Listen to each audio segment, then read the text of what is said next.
Bonjour à toutes et tous. J'en ai marre, les gens disent n'importe quoi à longueur de journée, ils ne comprennent pas ce qu'ils disent et galvanisent des notions aussi importantes que grands classiques. Alors aujourd'hui, parlons ciné.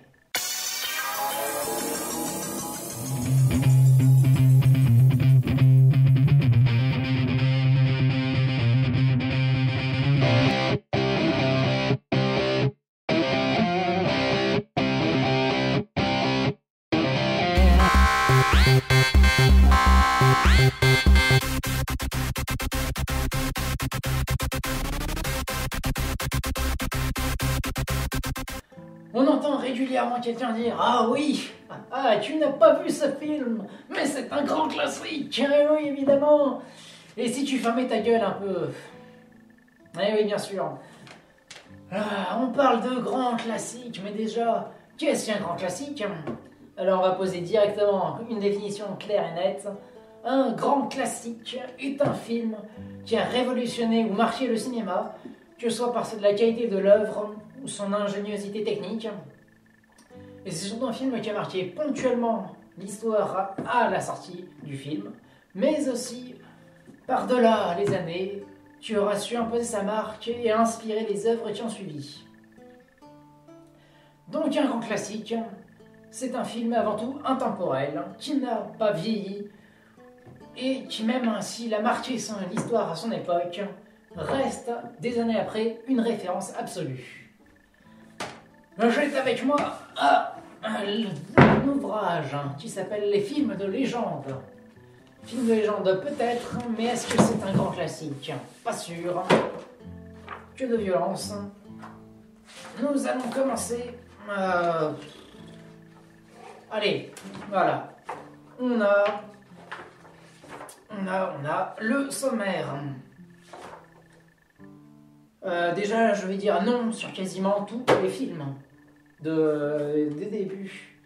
Qui se souvient encore de Cabiria de Giovanni Pastrone, sorti en 1914? Personne, absolument personne. En quoi c'est un grand classique si tout le monde l'a oublié? Il y a des raisons si on oublie un film, c'est les films d'avant-guerre, c'était idiot. Bien sûr, il y a tous les films de Georges Méliès, qui est l'un des pères fondateurs du cinéma et de ce que c'est devenu en termes d'industrie. Mais sinon, son œuvre globale a marqué les esprits, ses œuvres individuellement, beaucoup moins. Le boulet de canon lancé sur la Lune, oui, d'accord, mais sinon, on se souvient de Bride, notamment grâce à Hugo Cabret. Mais à ce niveau-là, c'est plus son œuvre à part entière qui a marqué. Son œuvre globale qui a marqué l'histoire, mais pas le personnage a marqué l'histoire, comme Alfred Hitchcock. Le personnage a marqué l'histoire, sa filmographie a marqué l'histoire, mais chacun de ces films ne sont pas des grands classiques. Psychose, à la rigueur, ça a été beaucoup repris tout ça. Mais les oiseaux, je m'excuse une minute, mais vous avez tous crié dans les commentaires, les grands puristes du cinéma, mais fermez vos gueules. Au bout d'un moment, fermez vos gueules, carrément. Les oiseaux, c'est mal joué. L'histoire est bidon. L'histoire est carrément bidon. Tout le monde a crié au scandale quand M. Night Shyamalan a sorti Phénomène. Mais Phénomène est un bien meilleur film que Les Oiseaux, dit celui d'Alfred Hitchcock. Qu'on se mette d'accord sur ce point-là.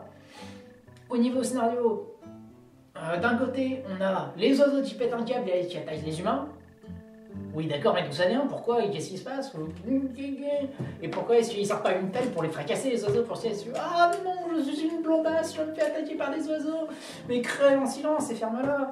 Là, Phénomène de M. Night Shyamalan, c'est pas un grand film, on est d'accord, c'est clairement pas un grand classique, mais c'est beaucoup plus solide. On a une enzyme sécrétée par les végétaux qui font péter un câble aux humains. Mais effectivement, il y a des enzymes qui agissent sur nous, et là, genre les phéromones. Les humains sont beaucoup moins sensibles que les animaux, mais les animaux le sentent beaucoup, et donc des enzymes qui font changer de comportement, c'est en soi tout à fait logique. Après, que ça part d'une volonté des végétaux de se retourner contre les humains, là on part complètement en vrille. Non, et on peut clairement pas défendre le Phénomène d'M. Night Shyamalan. Mais vouloir défendre les oiseaux d'Alfred Hitchcock tout en dénonçant le phénomène d'M. Night Shyamalan, ça n'a aucun sens. Vous êtes complètement contradictoires, les gens. À la rigueur, que vous ayez beaucoup aimé les oiseaux et que du coup, vous voulez un culte à phénomène, non, même pas, je peux pas vous défendre, mais c'est plus logique, on va dire. Donc, là, qu'est-ce que je vois? Effectivement, en 1922, Nosferatu, de Friedrich Wilhelm Murnau, on va dire que ça, c'est effectivement peut-être un grand classique qui a beaucoup fait évoluer tout ce qui est œuvre gothique, les films de cinéma horrifique de manière générale. Mais bon. Effectivement, oui, en 1927, Metropolis. Ou c'est 1930. Sinon, je le prends comme ça, parce que là, je suis pas sûr que le sonore soit très bon.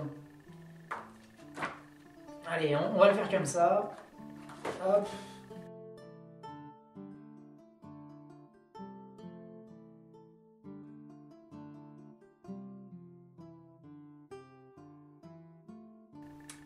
Donc si je devais un peu dire les grands classiques, on a 2001 de l'espace, Orange Mécanique et... enfin voilà, Orson Welles pour Citizen Kane, en grand classique. Victor Fleming qui récolte 2 grands classiques, avec Le Magicien d'Oz et Autant n'importe le vent. Alfred Hitchcock, à la rigueur, je lui autorise Psychose, un grand classique. Mais sa filmographie... non. L'ensemble de sa filmographie, clairement pas, et surtout pas Fenêtre sur cour. Non. Non. J'ai vu des sites où il était référencé comme grand classique, mais clairement, ça ne vaut pas une seule seconde en termes de scénario. Paranoïaque, avec Shia LaBeouf. Et je rajouterai d'ailleurs, parmi les grands classiques, le meilleur film de l'histoire, un parcours de légende, The Greatest Game Ever Played, avec Shia LaBeouf. Parce que oui, ce film mérite clairement d'être appelé un grand classique, dans la mesure où tout est absolument parfait dans ce film. Et si vous voulez savoir pourquoi, je vous invite à regarder ma vidéo sur les 5 ans de légende. Voilà.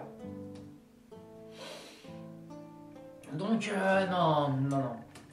C'est pas parce qu'un film a été fait par l'un des plus grands réalisateurs de l'histoire, ou parce qu'il y a Jean Gabin, parce qu'il y a Bebel, parce qu'il y a Michael Douglas, non. C'est pas parce qu'il y a d'énormes talents impliqués que le film a eu un gros succès à l'époque et qu'il y en a encore beaucoup qui l'apprécient aujourd'hui. C'est pas pour autant que c'est un grand classique.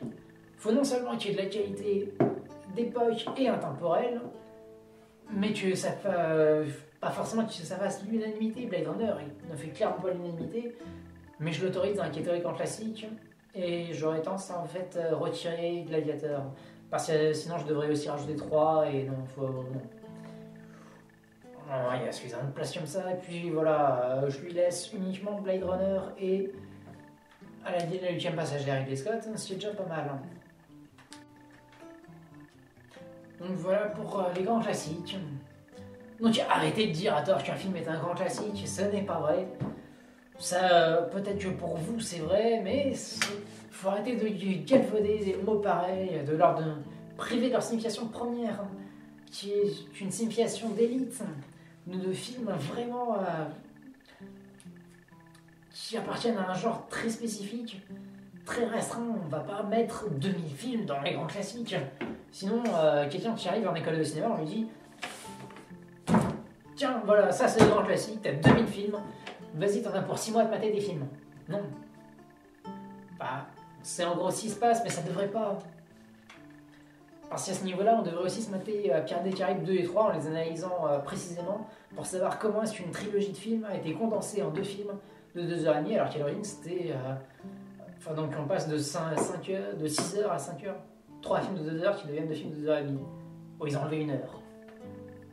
Sur 6 heures, ça va. Mais du coup, c'est vrai que la fin est un peu brutale, la fin du 2e. On démarre un peu trop au milieu de l'action dans le 3e. Donc, ça aurait été intéressant de savoir exactement où étaient prévues les coupes. Et voilà, mais on va pas analyser tout ça non plus, faut pas déconner. On va essayer de se concentrer un petit peu. Et je suis désolé, mais Fenêtre sur cour d'Alfred Hitchcock ne mérite pas qu'on s'y penche outre mesure, puisque Paranoia qui a repris le principe et le fait beaucoup mieux avec un scénario bien plus ficelé, des meilleurs acteurs, je n'ayons pas peur de le dire, Shia LaBeouf est un meilleur acteur que James Stewart. Voilà, c'est dit. Bien sûr. Vous va me lâcher un commentaire insultant, mets-moi une menace de mort, 4 pouces rouges avec tes 4 faux comptes. Fais-toi plaisir, mais voilà. Shia LaBeouf est un meilleur acteur que James Stewart. Réveille-toi. Ou alors, continue de te bercer d'illusions et continue à idolâtrer chaque œuvre d'Alfred Hitchcock sans te poser de questions, sans te demander si effectivement en termes de scénario c'est irréprochable, si les acteurs sont irréprochables, si c'est normal qu'une fille soit une grognasse, à gesticuler dans tous les sens, à faire sa poche mijaurée. Est-ce que les filles de l'époque, enfin les actrices de l'époque, méritaient vraiment d'être traitées comme ça? Posez-vous des questions. Est-ce que Autant n'emporte le vent est un film raciste? Tout à fait. Est-ce que c'est pour ça qu'on doit boycotter le film? Non. Qu'est-ce qu'on s'en fout du message du film?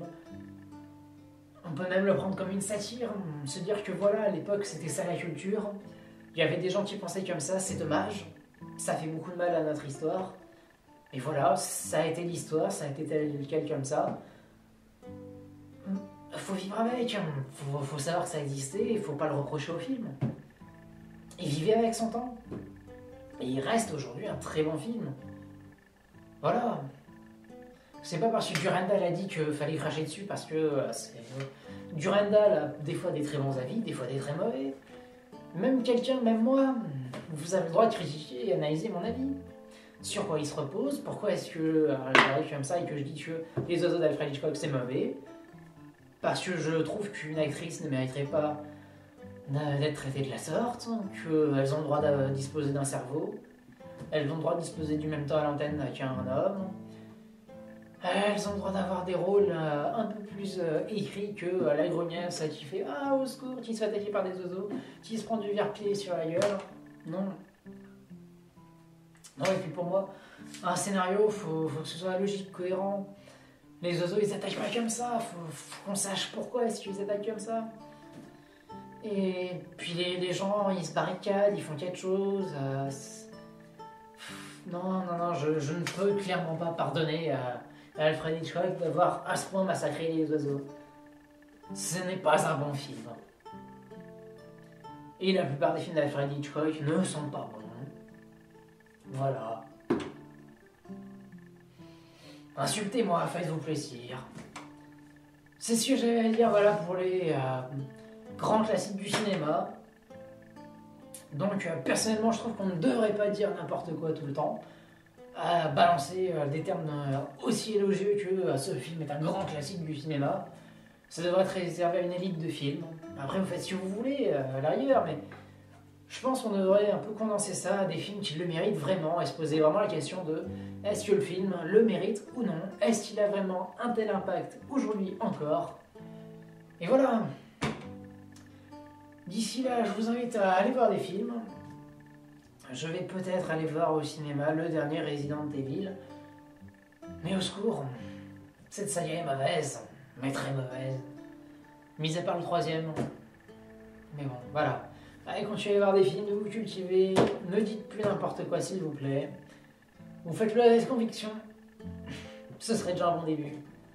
Vous pouvez me suivre sur mon site internet où je fais toutes mes critiques de films. D'ailleurs, j'ai peut-être dépassé 2000 à force que je l'annonce et que je fais de moins en moins de critiques. Mais bon, je continue à en faire. Je l'ai peut-être dépassé, il faut que je vérifie. Donc, mon site internet, Instagram, Facebook, Twitter. Vous pouvez me suivre toujours tout ça. Allez, on se retrouve très bientôt. Salut les gens.